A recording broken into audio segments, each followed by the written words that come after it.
yang murni, Kau membentuk bencana hatiku. Bapa, ajarku mengerti sebuah kasih yang selalu memberi, bagai air mengalir yang tiada pernah berhenti. Ya Tuhan, saya undang untuk bangkit berdiri. Haleluya.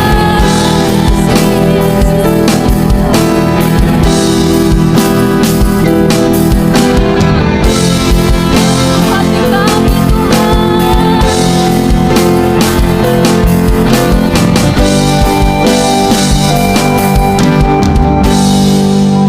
Betapa aku mencintai segala yang telah terjadi. Tak pernah sendiri jalani hidup ini, selalu menyertai. Betapa aku menyadari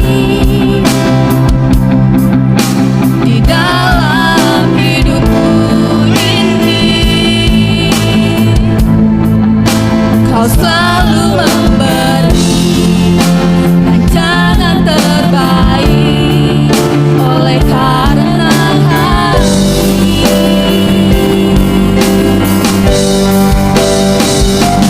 Bapa, sentuh hatiku, ubah hidupku menjadi yang baru, bagai emas yang murni, Kau membentuk bencana hatiku.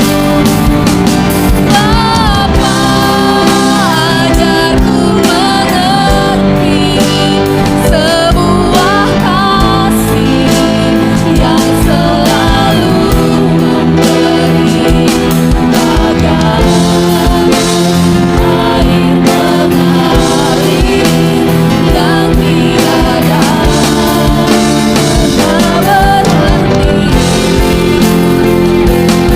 Haleluya, terima kasih Tuhan, Engkau sungguh baik bagi kami Tuhan.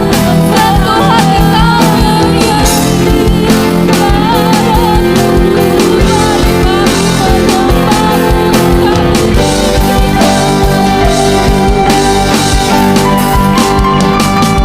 Bapa, sentuh hatiku, ubah hidupku menjadi yang baru, bagai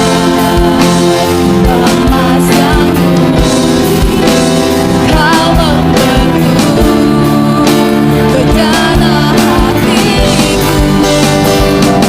Bapa, ajarku mengerti sebuah kasih yang selalu memberi, bagai air mengalir yang tiada.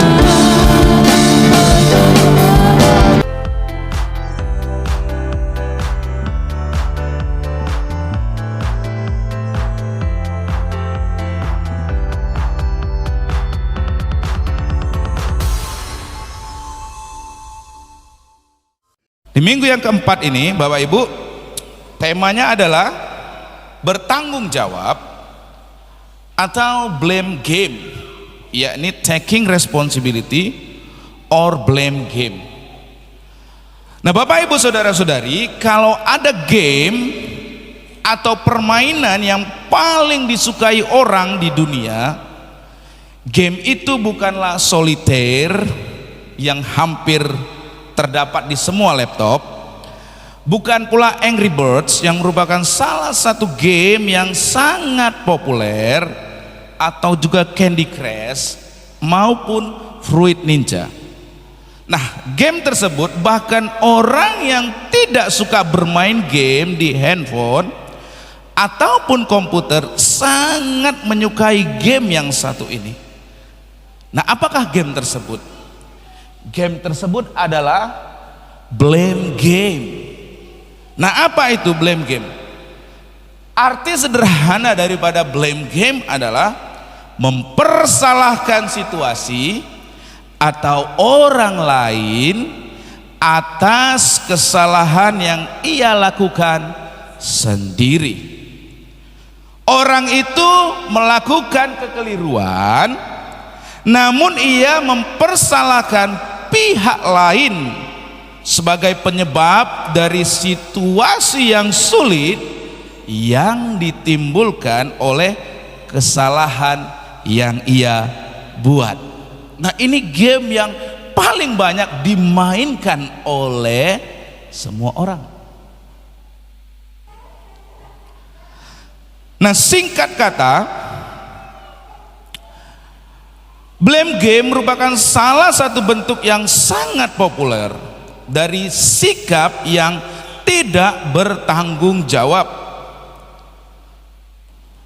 Sedemikian populernya permainan ini sehingga dapat kita temukan di setiap aspek kehidupan, termasuk dalam kehidupan rumah tangga, pekerjaan, pelayanan, dan kehidupan sehari-hari. Nah, Alkisah Bapak Ibu, ada seorang ibu yang membeli semangka di pinggir jalan. Nah, pedagang semangka meyakinkan si ibu tersebut untuk membeli semangka yang ia jual, karena ia meyakinkan bahwa semangka yang ia jual pasti manis dan berwarna merah segar. Dia berkata, kalau tidak manis silahkan pulangkan ke sini lagi, saya akan kembalikan uangnya.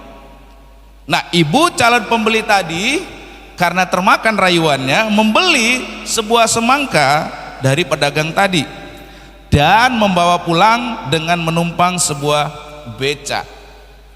Nah, beca itu melewati jalan bergelombang dan berlubang sehingga beca tersebut terguncang. Nah, akibatnya semangka tadi terjatuh ke jalan dan pecah. Ternyata semangka itu tidak berwarna merah segar seperti yang dijanjikan atau yang dijamin oleh sang pedagang tadi. Nah, oleh karena itu si ibu tadi meminta kepada abang tukang beca agar membawa dirinya kembali ke tempat ia membeli semangka tadi. Nah, sesampainya di sana, ibu itu menunjukkan semangka yang terbelah dan berkata kepada si penjual buah, "Bagaimana nih Pak? Tadi Bapak menjamin semangka ini pasti terasa manis dan isinya berwarna merah segar. Lihat, ternyata semangka ini berwarna merah muda dan ini pasti tidak manis." Pedagang itu pun bertanya, "Bu, mengapa semangka itu bisa pecah seperti itu?" Lalu ibu itu pun menceritakan apa yang terjadi ketika beca yang ia tumpangi melewati jalan yang berlubang sehingga terjatuh. Mendengar hal tersebut, dengan sigap sang pedagang menjawab, "Semangka ini Bu, tadinya merah segar dan sekarang menjadi merah muda seperti ini karena terjatuh tadi. Semangka ini kaget sehingga ia menjadi pucat dan berubah menjadi merah muda karena terkejut." Itulah blame game. Sebaliknya dari mengakui kesalahannya, yaitu bahwa ia menjual semangka tidak seperti yang ia janjikan, justru si pedagang tadi menyalahkan situasi yang terjadi, yaitu terjatuhnya buah itu ke jalan sebagai penyebab dari keadaan sang semangka tadi. Itulah blame game, mencari-cari alasan dengan mempersalahkan agar dapat pembenaran. Itulah blame game. Nah, orang juga suka menyalahkan orang lain, lingkungan. Paling kejam sering iblis disalahkan terus, ya kan saudara, atau roh jahat. Bahkan ini yang paling ekstrim, tidak jarang menyalahkan Tuhan atas kesalahan yang ia lakukan sendiri. Nah, sikap seperti itu menunjukkan ketidakdewasaan dari yang bersangkutan. Nah, kedewasaan seseorang bukan diukur dari berapa umur yang bersangkutan, namun dari sikap bertanggung jawab pada dirinya. Walaupun seseorang mungkin sudah berumur 50 tahun lebih, namun kalau orang tersebut belum mampu hidup secara bertanggung jawab, maka sesungguhnya dia masih kekanak-kanakan. Sebaliknya, bila seorang bocah yang mampu bertanggung jawab baik bagi dirinya maupun orang lain, sesungguhnya ia adalah seorang anak yang bersikap dewasa. Nah, untuk menunjukkan kedewasaan dalam diri kita, kita sangat perlu sikap bertanggung jawab dan tidak suka menyalahkan orang lain, menyalahkan keadaan, ataupun menyalahkan Tuhan atas perbuatan kita sendiri. Demikian pula halnya dengan pertumbuhan kedewasaan rohani. Kita perlu membangun sikap bertanggung jawab dan tidak gemar melakukan blame game atas kelalaian rohani yang kita lakukan. Nah, prinsip yang penting dalam Yakobus pasal yang pertama ayat yang ke-12 sampai 18 adalah tentang bagaimana seharusnya sikap hati yang benar saat menghadapi pencobaan, menghadapinya secara bertanggung jawab atau melakukan blame game. Apabila blame game akan membuat orang terperosok ke dalam keruntuhan, tetapi sikap bertanggung jawab akan memampukan kita mengatasi pencobaan dengan benar. Saya mengajak kita membaca Alkitab dari Yakobus pasal yang pertama ayat yang ke-12 sampai dengan ayatnya yang ke-16. Saya baca ayat yang ke-12, Bapak Ibu baca ayat yang ke-13, lalu 14 nanti saya, 15 Bapak Ibu, 16 kita mau baca bersama-sama. Dari 12 saya dulu ya, baru Bapak Ibu. Firman Tuhan, berbahagialah orang yang bertahan dalam pencobaan, sebab apabila ia sudah tahan uji, ia akan menerima mahkota kehidupan yang dijanjikan Allah kepada barang siapa yang mengasihi dia. Bapak Ibu baca 1, 2, 3.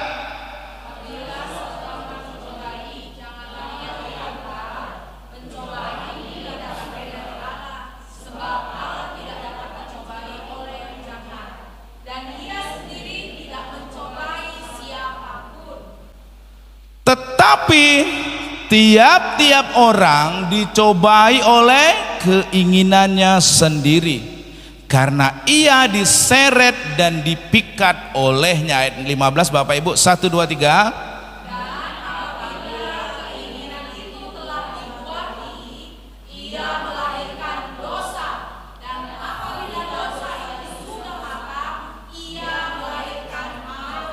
Sama-sama ayat 16 kita baca bersama. 1, 2, 3. Saudara-saudara yang kukasihi, janganlah sesat. Nah, di ayat 14 sampai 15 menjelaskan arti yang sederhana dari pencobaan adalah godaan dosa. Katakan bersama dengan saya, godaan dosa. Itulah godaan yang dapat menyeret manusia sehingga terjatuh ke dalam dosa. Di ayat yang tadi 15 dikatakan apabila seseorang dicobai, Janganlah ia berkata pencobaan ini datang dari Allah, sebab Allah tidak dapat dicobai oleh yang jahat, dan ia sendiri tidak mencobai siapapun. Yakobus 1 ayat 13 sampai ayat yang ke-13 tadi menasihatkan bahwa orang harus menghadapi pencobaan secara bertanggung jawab. Hanya dengan demikianlah barulah ia akan menang atas godaan tersebut dan menerima upah dari Tuhan atas kemenangannya. Nah, Bapak Ibu, selanjutnya berdasarkan Yakobus 1 ayat 12 sampai 18 ini disimpulkan kemenangan ini tidaklah terlepas dari 3 kesadaran yang ada dalam diri orang yang bersikap bertanggung jawab. Nah, orang yang bertanggung jawab menyadari yang pertama bahwa pencobaan itu bukan berasal dari Allah. Katakan, pencobaan bukan berasal dari Allah. Kurang semangat. Pencobaan bukan berasal dari Allah. Ini firman Tuhan, Bapak Ibu. Ini ingat ini. Pencobaan itu bukan berasal dari Allah. Nah, orang yang bertanggung jawab akan menyadari bahwa pencobaan bukan berasal dari Allah. Orang yang bertanggung jawab tidak akan melakukan blame game, termasuk dalam pencobaan yang ia alami. Sebab tadi dituliskan sebagai berikut: apabila seseorang dicobai, janganlah ia berkata pencobaan ini datang dari Allah, sebab Allah tidak dapat dicobai oleh yang jahat, dan ia sendiri tidak mencobai siapapun. Nah, ada kalanya Allah mengizinkan kita untuk menghadapi ujian, yaitu kesukaran dalam kehidupan yang akan membuka pintu kesempatan bagi kita untuk mengalami kemajuan, termasuk kemajuan dalam iman. Tetapi Tuhan tidak akan mencobai siapapun juga. Jadi saudara perlu pahami ini, beda antara ujian dengan cobaan. Ujian itu berupa kesukaran, memang mungkin Tuhan izinkan terjadi. Tetapi yang namanya pencobaan itu datang dari keinginan diri kita sendiri. Sebagai contoh, uangnya udah seret. Diajak teman, ayo di sana pasang togel. Kira-kira ujian atau cobaan? Ujian atau cobaan? Siapa yang bilang ujian? Hancurlah kita. Siapa yang bilang ujian? Tentu itu adalah cobaan. Digoda untuk melakukan judi. Itu bukan ujian. Itulah cobaan, godaan daripada dosa. Itu bukan ujian, beda saudara. Paham ini ya Bapak Ibu ya. Jangan sampai salah, jangan dikira semua itu adalah ujian. Seringkali itu adalah cobaan karena kita tergoda oleh dosa. Itulah yang dimaksudkan bahwa Tuhan itu tidak pernah mencobai siapapun. Tuhan tidak akan mencobai siapapun juga. Tetapi ingat ini, tiap-tiap orang dicobai oleh keinginannya sendiri. Ingin menjadi kaya, ingin punya uang banyak, ingin punya pacar yang cantik, apa lagi? Ingin dan ingin. Itulah yang akan membuat orang masuk ke dalam pencobaan. Orang harus menyadari bahwa pencobaan itu bukanlah dari Allah, tetapi dari diri manusia itu sendiri. Mengapa? Karena pada dasarnya manusia adalah makhluk yang berdosa, sehingga keinginannya juga dicemari oleh dosa. Kalau ingin kaya dengan bekerja keras, tentu good, mantap. Tuhan memang pengen kita jadi orang kaya kan, supaya kalau kaya itu bisa jadi berkat bagi orang lain. Amin. Tapi kalau keinginannya menjadi orang kaya, tapi yang dilakukannya korupsi, menilep hak yang bukan milik dirinya, tapi menilep hak orang lain, nah, itulah yang disebut dengan pencobaan. Tidak semua keinginan manusia itu bersifat berdosa, ya. Tetapi banyak keinginan manusia adalah bertentangan dengan kehendak Allah. Oleh sebab itu, sebaliknya daripada blame game, menyalahkan Allah atas pencobaan yang ia alami, orang harus menyadari bahwa dirinya lah yang menjadi sumber masalah. Pada umumnya orang menyalahkan Tuhan atas perbuatan yang seharusnya merupakan tanggung jawab dari dirinya. Nah, hal ini sama seperti yang dilakukan oleh seorang yang badannya cukup subur, mungkin seperti saya ya saudara ya, dan bermaksud melangsingkan tubuhnya. Nah, salah satu tantangan terberat yang harus diatasi adalah kesukaannya untuk makan donat yang manis. Nah, memang yang bersangkutan ini terkenal sebagai penggemar donat yang akut. Nah, di awal tahun, resolusi awal tahun ya, ia mengumumkan kepada teman-teman sekerjanya bahwa ia telah membuat janji, yaitu akan berhenti makan donat. Ia memberitahu bahwa sejak hari itu ia tidak akan, mereka atau teman-temannya itu tadi tidak akan pernah melihat dirinya makan donat lagi. Ia akan memulai pola hidup yang sehat dan menguruskan tubuhnya. Ini sepertinya keinginan banyak bapak-bapak di tempat ini nih. Pengen langsing, pengen kurus. Resolusinya tahun lalu bilang di tahun ini ya pengenlah menguruskan badan. Mungkin Bapak Alvaro ya, Rolin juga ya kan resolusinya. Nah, ini dengar ini. Nah, memang selama beberapa hari kemudian teman-teman sekantornya tidak pernah melihat orang ini makan donat seperti hari-hari sebelumnya. Oh, mulai nampak saudara ya, mulai nampak resolusi itu, hasil dari resolusi itu ya.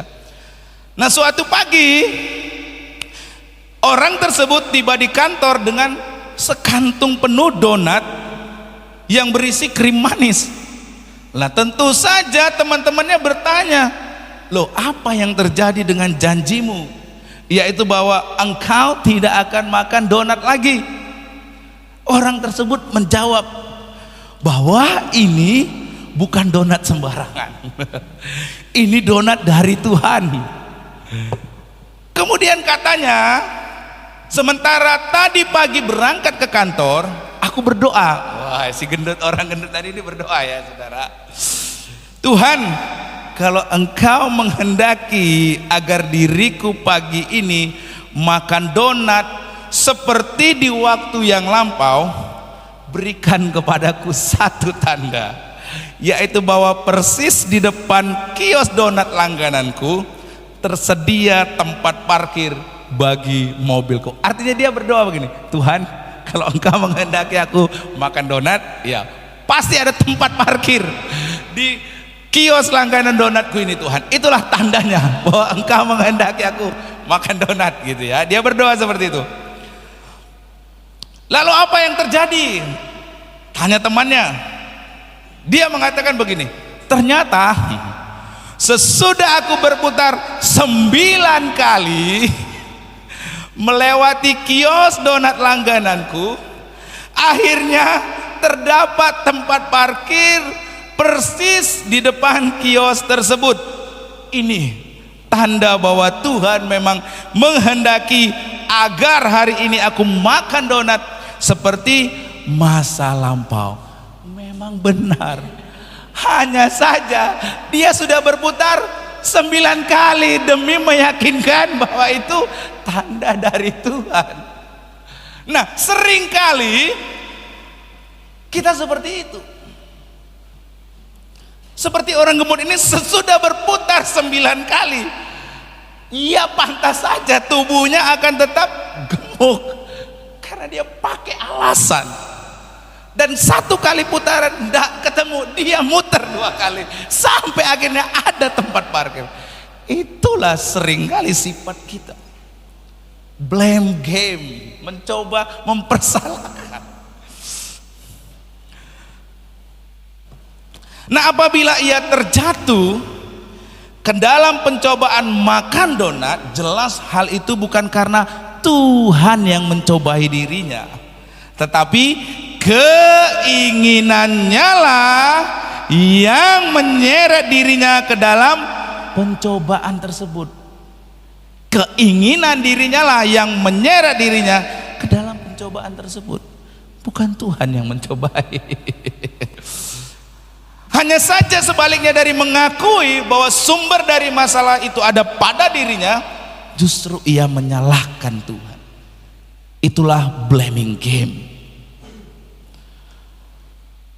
Nah, yang kedua, orang yang bertanggung jawab menyadari kalau yang pertama tadi pencobaan itu bukan berasal dari Allah, yang kedua adalah pencobaan dapat membuahkan keruntuhan.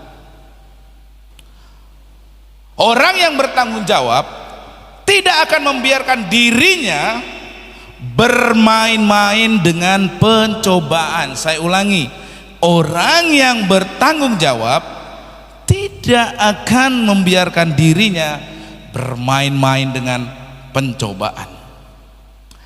Sebab ia tahu bahwa di balik pencobaan tersebut sedang menanti konsekuensi, akibat yang sangat berbahaya, yaitu konsekuensi dalam bentuk keruntuhan dari kehidupannya sendiri.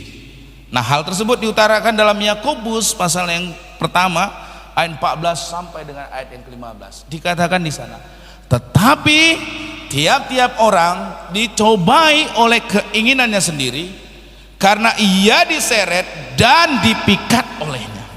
Dan apabila keinginan itu telah dibuai, ia melahirkan dosa.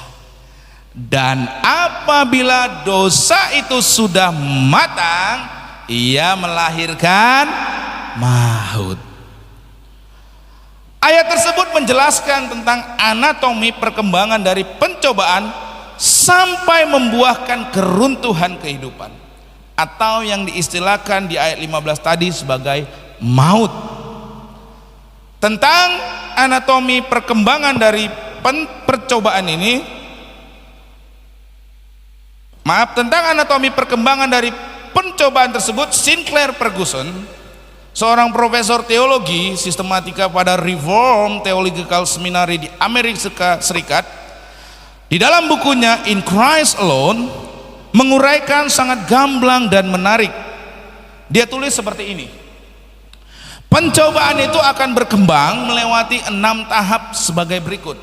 Yang pertama ada attraction atau pemikat, lalu ada deceptions atau tipuan, lalu yang ketiga preoccupation atau kesibukan, yang keempat conception atau terbuahi, yang kelima subjection atau penaklukan diri, dan yang keenam desperation atau keputusasaan. Diawali dari keinginan yang terbit oleh godaan, kemudian orang menjadi tertipu, yaitu dengan beranggapan bahwa pikatan yang menambat hatinya ini bersifat aman-aman saja. Selanjutnya pikirannya disibukkan dengan godaan yang memikat hatinya tadi, dan akhirnya keinginan itu terbuahi dan melahirkan dosa. Dan apabila dosa itu telah menaklukkan yang bersangkutan, maka pada akhirnya dosa tersebut akan membuahkan keputusasaan dalam dirinya. Dalam keputusasaan itu dia bertanya-tanya sendiri, bagaimana mungkin keruntuhan seperti ini aku alami dalam hidupku? Siapa yang pernah mengalami hal tersebut? Siapa yang pernah mengalami oleh karena keinginan? Pada akhirnya sampai pada level desperation, akhirnya bertanya, kenapa hidupku menjadi seperti ini? Aku tidak pernah membayangkan kenapa akhirnya hidupku seperti ini.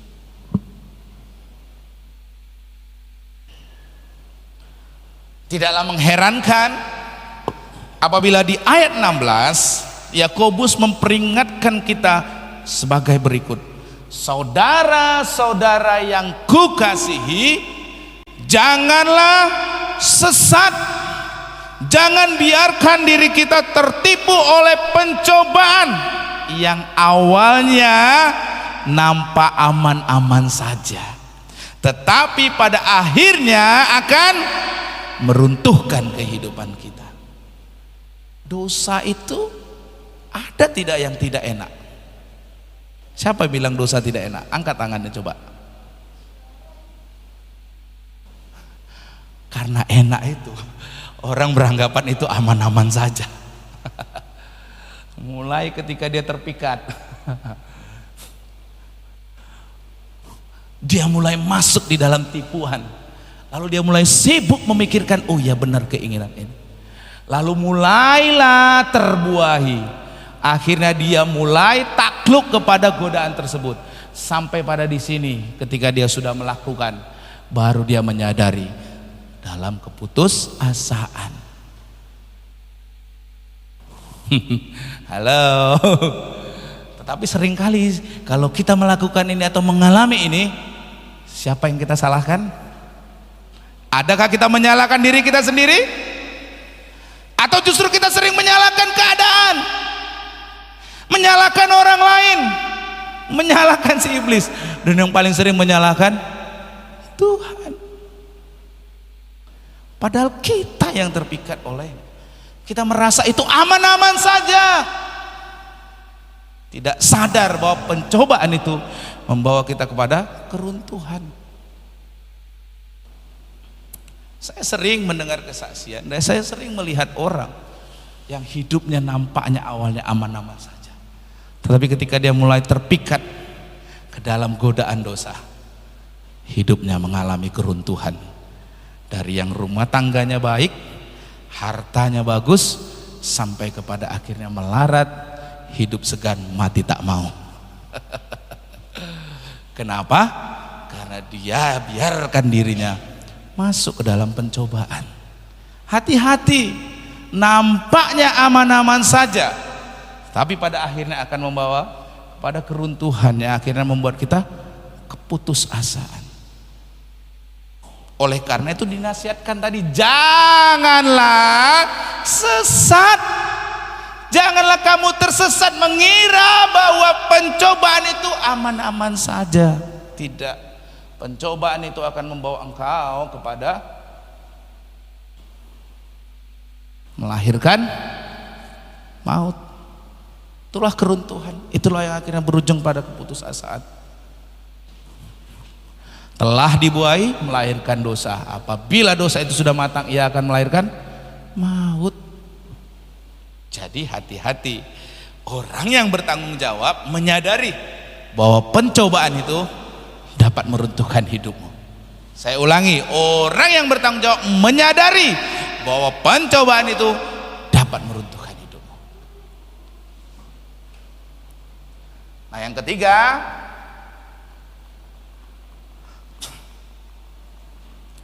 orang yang bertanggung jawab menyadari bahwa pencobaan dapat diatasi. Katakan bersama dengan saya, pencobaan dapat diatasi.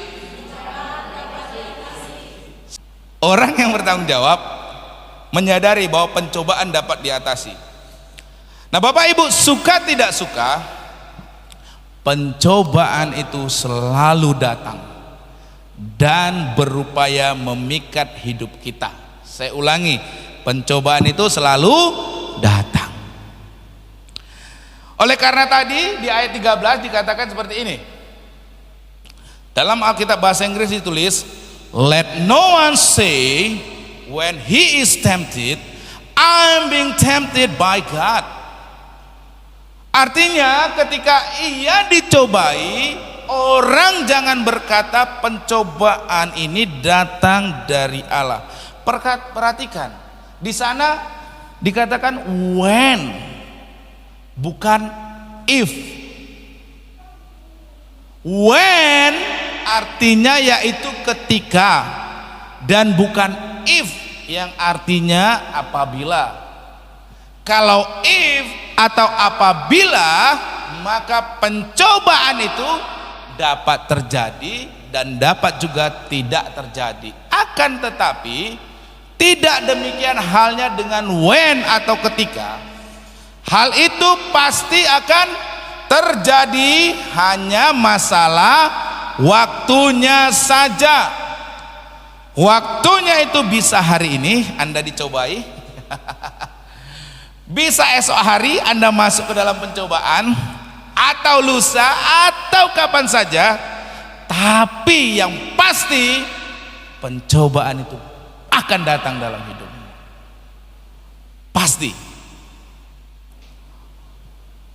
Jangankan diri kita, seperti yang dicatat dalam Lukas 4 ayat 2 sampai 13, Tuhan Yesus pun dicobai oleh iblis.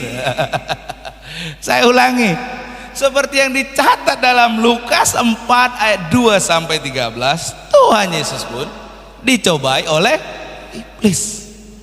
Berarti sesungguhnya tidak ada orang yang tidak akan dicobai. Amin. Makanya dikatakan di sana when, bukan if, bukan apabila, tapi when. Hanya tinggal masalah waktu, kapan Anda datang atau kapan pencobaan itu datang dalam kehidupan Anda. Perhatikan ini, pencobaan itu sendiri belum merupakan suatu dosa. Saya ulangi, pencobaan itu sendiri belum merupakan suatu dosa.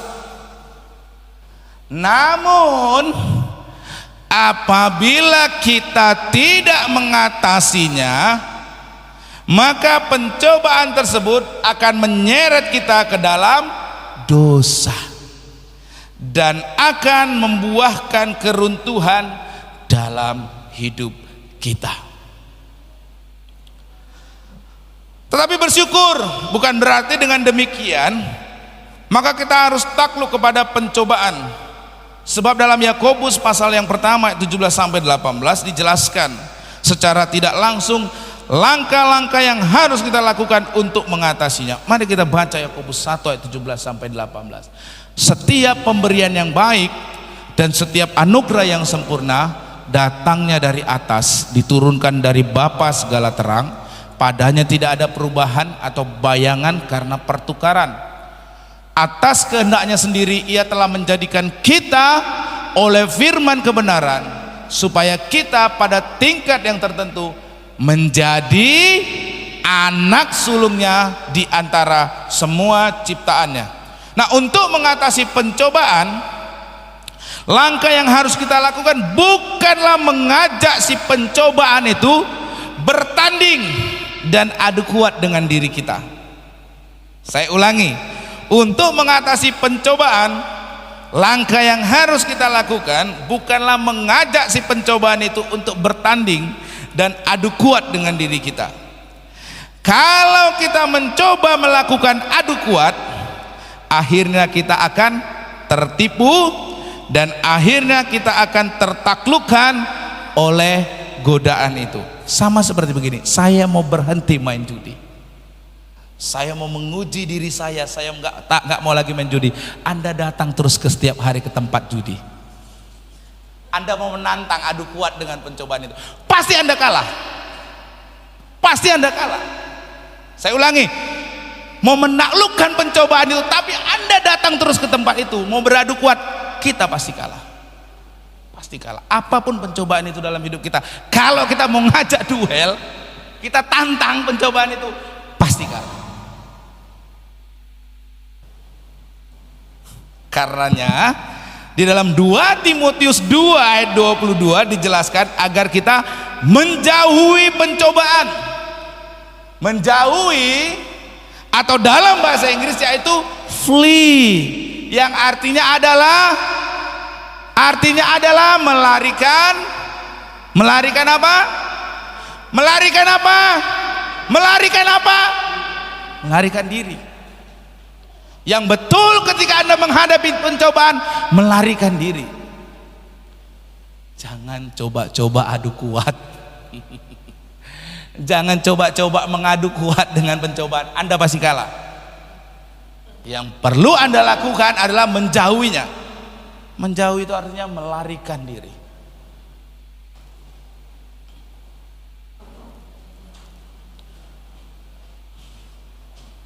Untuk mengatasi atau menjauhi pencobaan, di ayat 17 tadi diutarakan bahwa kita harus mengingat dua hal. Oh, sebelum sampai ke situ saya ilustrasikan begini. Anda pengen tidak lagi katakanlah terikat media sosial. Selama ini saya di pencobaan saya megang handphone terus sehingga akhirnya saya tidak bekerja lagi. Saya jadi banyak habis waktunya untuk hal yang lain. Saya mulai sekarang maulah tidak mau main handphone, ngabiskan waktu lagi dengan bermain handphone. Tapi handphonenya di depan Anda terus. Di depan Anda terus ada WA masuk, otomatis mulai tergoda. Coba kalau Anda melarikan diri, di sini handphonenya, Anda punya komitmen nggak mau lagi main handphone, Anda tinggalkan di sini, Anda pergi. Anda selamat dari pencobaan itu, betul? Itulah ilustrasi yang sederhana. Tapi kalau Anda mau coba adu kuat, pasti kalah. Pasti kalah, 100% pasti kalah. Melarikan diri, itulah yang dilakukan Yusuf. Ketika si tante yang cantik itu datang, dia tidak berlama-lama di situ. Apa yang dilakukan? Melarikan diri. Itu yang betul. Ketika Anda menghadapi pencobaan, larikan diri, jauhi. Anda tidak sekuat seperti yang Anda bayangkan. Anda masih kalah. Amin. Apa yang harus Anda lakukan? Melarikan diri, menjauhi. Nah, ada dua hal yang perlu saudara ingat. Orang yang bertanggung jawab mengingat bahwa Tuhan itu baik. Di dalam kebaikannya Tuhan memberikan hal yang baik dan anugerah yang sempurna kepada kita. Karena Tuhan itu baik, maka tidak sepatutnya bagi kita melukai hatinya dengan melanggar kehendaknya, yaitu dengan melakukan perbuatan dosa. Kalaupun orang tidak mengetahui perbuatan dosa yang kita lakukan, kita tetap tidak bersedia mengerjakannya. Bukan masalah diketahui orang atau tidak, namun apakah kita akan melukai hati Tuhan atau menyenangkan hati Tuhan. Itulah yang menjadi sikap Yusuf ketika ia menghadapi godaan daripada istri Potifar. Ia berkata kepada istri Potifar bahwa ia tidak bersedia berbuat dosa terhadap Allahnya, karena ia menyadari bahwa Tuhan itu baik dan dirinya tidak ingin melukai hati Tuhan. Nah, bahkan di dalam Yakobus 1 ayat 18 di sana disebutkan bahwa kita adalah anak sulung antara semua ciptaannya. Di dalam Keluaran 13 ayat 12 Tuhan berfirman bahwa semua anak sulung, baik anak sulung manusia maupun hewan, adalah milik dari Allah. Artinya kita bukan milik kita sendiri, tetapi adalah milik Allah. Jadi ada dua hal yang perlu kita ingat supaya kita bisa keluar dari pencobaan, bahwa apapun yang kita lakukan itu walaupun tidak dilihat oleh manusia, tetapi dilihat oleh Tuhan. Dan apa yang kita lakukan itu menyenangkan hati Tuhan atau melukai hati Tuhan. Yang kedua, kita harus menyadari bahwa diri kita ini adalah miliknya Tuhan, kepunyaannya Tuhan, sehingga diri kita ini bukan milik kita sendiri lagi, tapi adalah miliknya Tuhan. Sehingga kita mau mempersembahkan hidup kita yang merupakan kepunyaan Tuhan ini untuk kemuliaan Tuhan.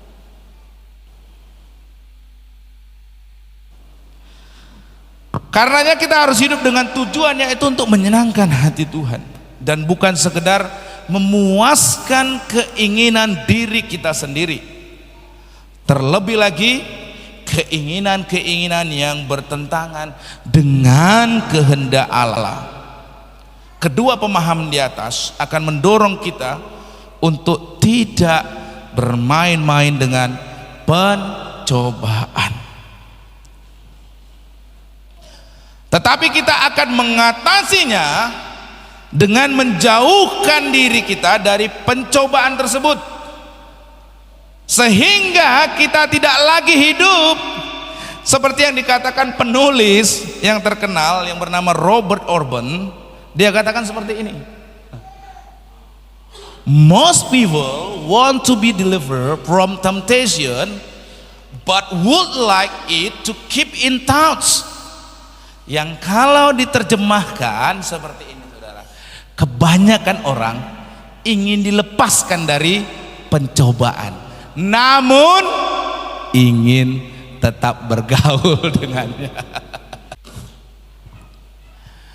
Saya ingin tidak main lagi judi togel, tapi masih duduk di situ sama kumpulan partogel. Ya di situ aja, saudara, nggak akan kemana-mana. Itulah ironinya.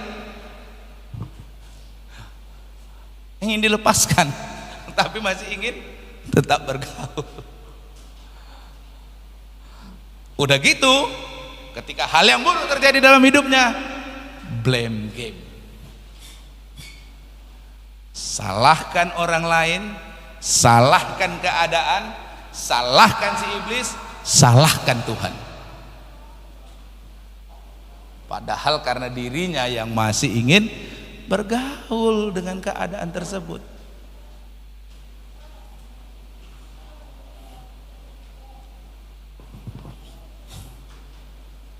Nah, blame game memang merupakan masalah yang sudah sangat lama, bahkan sejak dari Taman Eden. Dalam peristiwa di Taman Eden, kita melihat tahapan-tahapan dan kejatuhan manusia ke dalam dosa seperti yang telah dipaparkan di dalam kitab Kejadian. Persis seperti yang ditulis tadi oleh Sinclair Ferguson dalam 6 tahapan pencobaan, dimulai dari terpikatnya keinginan hati dan pada akhirnya berakhir pada maut, yaitu keruntuhan hidup umat manusia. Dalam peristiwa itu dicatat bahwa Allah bertanya kepada Adam tentang apa yang telah Adam perbuat sehingga membiarkan dirinya terjerumus ke dalam dosa. Disitulah manusia memainkan blame game. Adam berkata kepada Allah, perempuan yang kau tempatkan di sisiku, dialah yang menjadi penyebab, bukan aku yang minta istri. Bahkan engkau tidak mengajak diriku berunding terlebih dulu tentang pasangan hidup yang bagaimana yang aku inginkan. Engkau yang membuat aku tertidur, dan ketika aku bangun aku sudah mendapatkan seorang istri darimu, dan istriku itulah, si Hawa itulah yang membuat aku terjatuh dalam dosa. Perhatikan, perhatikan. Mulai dari Adam, nenek moyang umat manusia. Blame game. Menyalahkan siapa? Perempuan, si Hawa. Demikian pula halnya dengan si Hawa. Dia menyalahkan siapa? Si ular atas perbuatannya, yaitu dalam mengajak Adam dan atau suaminya itu untuk melanggar kehendak Allah. Itulah blame game. Itulah blame game. Dan itu permainan yang saat ini sangat kita gemari sampai dengan hari ini. Blame game. Menyalahkan orang lain, menyalahkan situasi, menyalahkan pokoknya siapa saja di luar diri. Kita perlu belajar dari pribadi Yesus Kristus. Tuhan Yesus memberikan contoh sikap yang bertanggung jawab. Dengan penuh tanggung jawab ditunaikannya tugas yang Allah Bapa berikan dalam menghadirkan dirinya di dunia. Walaupun tugas itu adalah untuk berkorban sampai mati di kayu salib bagi umat manusia yang berdosa, tetap dengan sukarela ditanggungnya hal itu pada dirinya sendiri. Itu sebabnya Allah sangat meninggikan dia, Yesus, dan mengaruniakan kepada Yesus nama di atas segala nama, supaya dalam nama Yesus bertekuk lutut segala yang ada di langit, yang ada di bumi, dan yang ada di bawah bumi, dan segala lidah mengaku Yesus Kristus adalah Tuhan bagi kemuliaan Allah Bapa. Nah, itulah sikap bertanggung jawab dari Yesus yang membebaskan kita dari perhambaan dosa dan hukuman dosa. Sikap bertanggung jawab pada diri Yesus yang harus kita teladani dalam kehidupan kita. Dalam sikap bertanggung jawab tersebut, mari kita menghadapi sebuah cobaan dengan menjauhkan diri dari pencobaan tersebut. Hal ini adalah karena kita ingin hidup untuk melakukan kehendak Tuhan. Itu sebabnya Tuhan juga layak menerima segala pujian, hormat, dan kuasa untuk selama-lamanya. Mari kita tundukkan kepala kita bersatu dalam doa. Tuhan, terima kasih untuk firman-Mu pada hari ini yang menyadarkan kami, yang mengkoreksi diri kami. Ampuni Tuhan jika selama ini kami hidup di dalam sikap tidak bertanggung jawab, menyalahkan orang lain, blame game, menyalahkan orang lain, menyalahkan keadaan, menyalahkan Tuhan dalam hidup kami. Kami mau minta ampun Tuhan di hadapan-Mu. Mulai hari ini kami mau memiliki sikap hidup yang bertanggung jawab, seperti yang Engkau Tuhan Yesus tunjukkan. Engkau bertanggung jawab di dalam memikul beban dari setiap dosa umat-umat manusia ya Tuhan. Engkau pikul di kayu salib, Engkau berikan dirimu ya Tuhan demi menanggung setiap dosa kami. Itulah sikap bertanggung jawab. Biarlah kami juga punya sikap yang sama di dalam hidup ini, di dalam hidup kami, dalam kerohanian kami. Kami mau bertanggung jawab Tuhan. Hari ini kami belajar Tuhan bahwa pencobaan itu bukan datang dari Engkau ya Tuhan, tapi datang dari keinginan kami sendiri. Dan hari ini kami belajar ya Tuhan bahwa pencobaan itu dapat meruntuhkan kehidupan kami. Dan hari ini juga kami belajar ya Tuhan bahwa pencobaan itu dapat diatasi ya Tuhan. Kami dapat mengalahkan setiap pencobaan itu karena kami juga melihat dan belajar bagaimana Yusuf bisa keluar tidak terjerat di dalam pencobaan itu. Kami mau belajar Tuhan, kami mau menjauhi setiap pencobaan-pencobaan yang dapat meruntuhkan kehidupan kami ya Bapa. Terima kasih Tuhan, terima kasih. Biar firman ini diingat oleh setiap kami ya Tuhan, supaya hidup kami beroleh keberhasilan, hidup kami boleh menjadi garam dan terang, hidup kami boleh menerima semua berkat dan kebaikan-Mu ya Tuhan, bukan menerima murka-Mu, bukan menerima amarah-Mu. Oleh karena hidup kami jatuh di dalam berbagai pencobaan ya Bapa.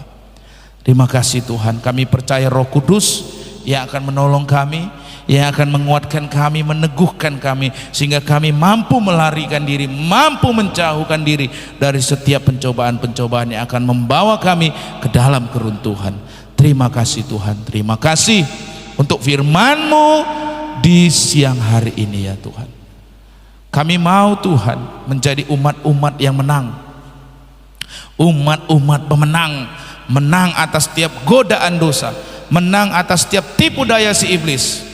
Kami mampu ya Tuhan dengan kekuatan dan kuasa yang daripada-Mu ya Bapa.